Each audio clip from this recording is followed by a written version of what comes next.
الحمد للہ وحدہ لا شریک لہ والصلاة والسلام علی من لا نبی بعد۔ اللہ تعالیٰ نے حضرت محمد مصطفیٰ صلی اللہ علیہ وسلم خاتم النبیین کے واسطہ سے قیامت تک آنے والے تمام انسانوں کے لیے تمام حالات کے لیے ہدایات عطا فرما دی ہے۔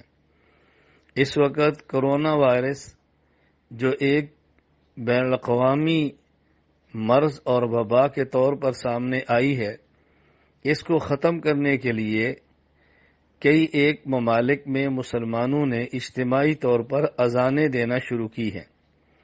مصائب اور بیماریوں کو دور کرنے کے لیے اجتماعی اذانیں دینا حضور اکرم صلی اللہ علیہ وسلم سے، صحابہ کرام رضی اللہ عنہم مجمعین سے، مفسرین، محدثین، مجتہدین، فقہاء سے ثابت نہیں، لہذا وہ اعمال اختیار نہ کریں جو شریعت میں موجود نہیں اور شریعت سے ثابت نہیں۔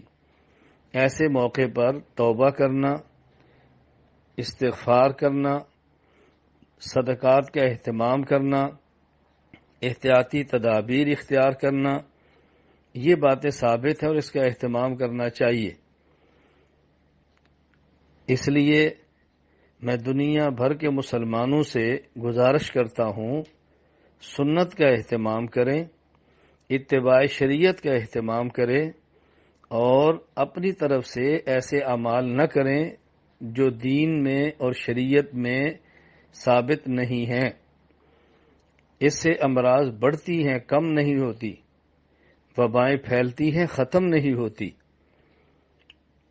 اللہ تعالیٰ مجھے اور آپ سب کو سنت کے مطابق اپنی زندگی گزارنے کی توفیق عطا فرمائے۔